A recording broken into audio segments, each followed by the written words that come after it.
Hi friends, అందరికీ నమస్కారం అండి. బ్రహ్మం గారి కాలజ్ఞానం ప్రకారం 2024 ఉగాది పండుగ పర్వదినం తరువాత జరిగే వింతలు ఇవే. ఖచ్చితంగా ఈ వీడియోని పూర్తిగా చూస్తే గనక ఎన్నో రకాలైనటువంటి ఆసక్తికర విషయాలు మీకు తెలుస్తాయి. వీడియోని పూర్తిగా చూసేయండి, అప్పుడే మేము ఏం చెప్పబోతున్నామో మీకు పూర్తిగా అర్థమవుతుంది. వీడియో గనక మీకు నచ్చినట్లయితే గనక లైక్ చేయండి. మీ లైక్ మాకెంతో సపోర్ట్ అండ్ ఎంకరేజ్మెంట్ గా ఉంటుంది. ఇక మనం ఏ మాత్రం ఆలస్యం చేయకుండా వీడియోలోకి వచ్చేద్దాం. బ్రహ్మం గారు తన కాలజ్ఞానంలో కొన్ని వేల విషయాలను అందరికీ చెప్పారు. ఇప్పటికే వాటిలో చాలా వరకు కూడా నిజం కావడాన్ని మనమందరం చూస్తూనే ఉన్నాం. అందుకే బ్రహ్మం గారి కాలజ్ఞానం ప్రపంచ వ్యాప్తంగా కూడా పాపులర్ అయ్యింది. అందరి నోటి వెంట కూడా ఈ మాటలు వస్తూనే ఉంటాయి. దొంగ స్వాములు పుట్టుకు రావడం, 6 ఏళ్ల పాప గర్భవతి కావడం, ఆడవాళ్లు మానాన్ని అమ్ముకోవడం, గాంధీ లాంటి మహాత్ముడు స్వాతంత్రాన్ని తీసుకురావడం, ఇలా ప్రతి ఒక్క విషయము కూడా బ్రహ్మం గారు తన కాలజ్ఞానంలో పొందుపరిచిన విషయాలు, జరిగిన విషయాలు కూడాను. 2024 సంవత్సరం ఉగాదికి క్రోధీనామ సంవత్సరంలోకి మనమంతా కూడా అడుగు పెట్టబోతున్నాము. ఈ సంవత్సరం మనం చూసుకున్నట్లయితే గనక పేరుకు తగ్గట్లుగానే, అంటే క్రోధీనామ సంవత్సరం, ఈ పేరుకు తగ్గట్లుగానే మన మీద క్రోధాన్ని చూపించబోతుందట ఈ సంవత్సరం. అసలే యుద్ధాలు, వ్యాధులు, కరువు కాటకాలతో ప్రపంచం అల్లాడిపోతుంది. 2024 సంవత్సరంలో మరిన్ని కష్టాలు కూడా ఎదురు కాబోతున్నాయట.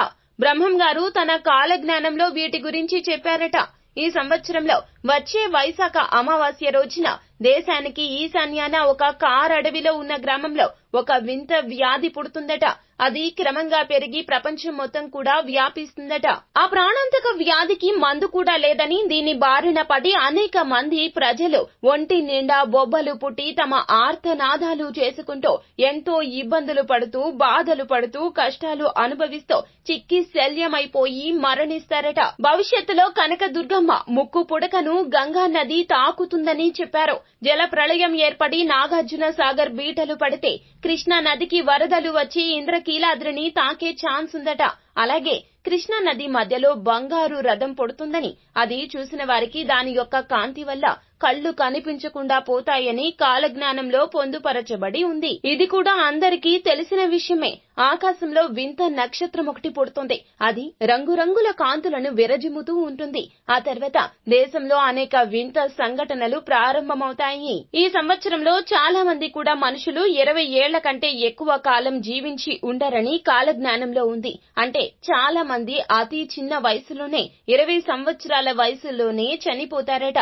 ఈ వయసు లోపలే చనిపోయే వారి సంఖ్య అధికంగా ఉంటుందని కాలజ్ఞానం చెప్తుంది. ఇది కూడా వాస్తవమే అన్నట్లుగా చాలా మంది చెప్తున్నారు. ఎందుకంటే ఈ మధ్య కాలంలో మనం చూస్తూనే ఉన్నాము, అతి పిన్న వయసులోనే చాలా మంది గుండెపోటుతో మరణిస్తున్నారు అనే విషయం చెప్పక తప్పదు. ఈ సంవత్సరంలో అక్రమ సంబంధాలు విపరీతంగా పెరిగిపోతాయని, ఇవి హత్యలకు దారి తీస్తాయని కాలజ్ఞానంలో ఉంది.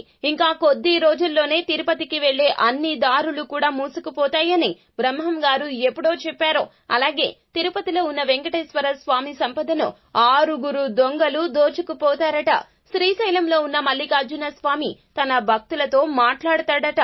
అలాగే కంచి కామాక్షి కన్నులెర్ర చేస్తుందట.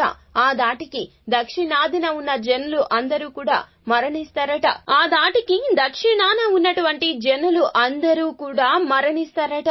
అలాగే యాగంటి బసవన్న లేచి రంకె వేస్తాడట.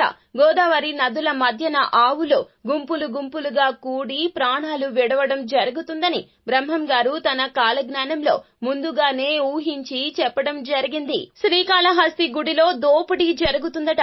మల్లికార్జునుడు శ్రీశైలాన్ని వదిలి వింధ్య పర్వతాలకు వెళ్లిపోతాడట. కొద్ది సంవత్సరాల తర్వాత మన కాశీలో ఉన్న గంగమ్మ అస్సలు కనబడదట. అలాగే బెంగళూరులో ఉన్నటువంటి కామాక్షమ్మ విగ్రహం నుంచి రక్తం కారుతుందని కాలజ్ఞానంలో చెప్పడం జరిగింది. అలాగే ఒక వేప చెట్టు నుండి అమృతం కారుతుంది. శ్రీశైలానికి దక్షిణాన కొండల నుండి రాళ్లు దొర్లిపడి జన నష్టం భారీగా సంభవిస్తోంది.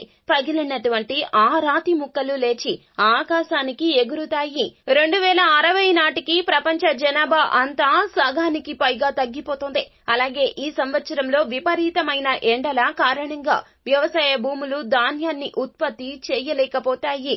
దీంతో తీవ్రమైన ధాన్యం కొరత, కరువు ఏర్పడుతోంది. ఈ సంవత్సరంలో వచ్చే వర్షాకాలంలో ఉన్నట్లుండి ఆకాశంలో పిడుగుల వర్షం కురుస్తుంది. దీనివల్ల అతి భారీ ప్రాణ నష్టం, ఆస్తి నష్టం సంభవిస్తోంది. ఒక గ్రామం పొలిమేరల్లో తెల్లని కాకులు వచ్చి బోరున విలపిస్తాయి. తల బాదుకొని అక్కడికక్కడే చనిపోతాయి. ఇది చూసిన జనం రక్తం కక్కుకొని మరణిస్తారు. అలాగే చిత్ర విచిత్రమైన ఈత చెట్టు ఒకటి పుడుతుంది. ఆ చెట్టు రాత్రులు నిద్రపోయి పగలు లేచి అది నిలబడుతుంది. ఇలా 8 సంవత్సరాలు జరిగిన తరువాత ఆ చెట్టు నశిస్తుంది. తత్ఫలితంగా ఇది మొదలు దేశంలో తీవ్రమైన కరువు ఏర్పడుతుంది. ఈ సంవత్సరం పర్యావరణంలో సమతుల్యత దెబ్బతిని ఉన్నట్లుండి వరదలు వచ్చి మహానగరాలను ముంచెత్తుతాయి.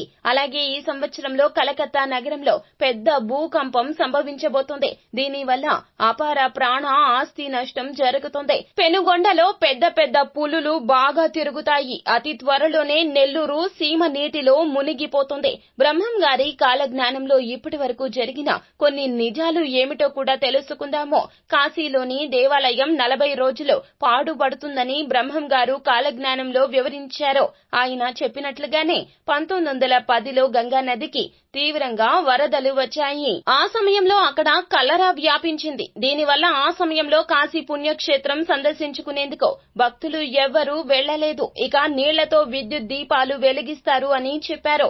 అంటే ప్రస్తుతం మనం కరెంటు బల్బులను వాడుతున్నాము. అలాగే ఎద్దులు లేకుండా బండ్లు నడిపిస్తారన్నారు. అంటే మనం ఎన్నో వెహికల్స్ నడుపుతున్నాము. ఇక వీధి బొమ్మలు రంగులు పూసుకొని రాజ్యమేలతాయని చెప్పారు.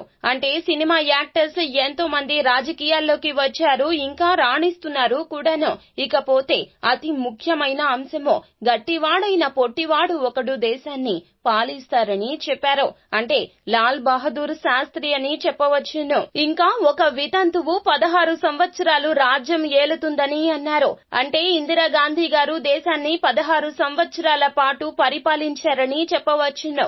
దేవతా విగ్రహాలు దొంగిలించబడతాయి, కానీ చావు పుట్టుకలు మాత్రం అస్సలు కనిపెట్టలేరు అని చెప్పారు. ఇకపోతే ప్రపంచంలో ఏ వింత జరిగినా కూడా ఇది బ్రహ్మం గారు తన కాలజ్ఞానంలో ఆనాడే చెప్పారు అంటూ ఇప్పటికీ ప్రజలు గుర్తు తెచ్చుకుంటూనే ఉంటారు. కాలజ్ఞానంలో చెప్పినవన్నీ పొల్లు పోకుండా ఇప్పటి వరకు జరిగాయి, జరుగుతూనే ఉన్నాయి.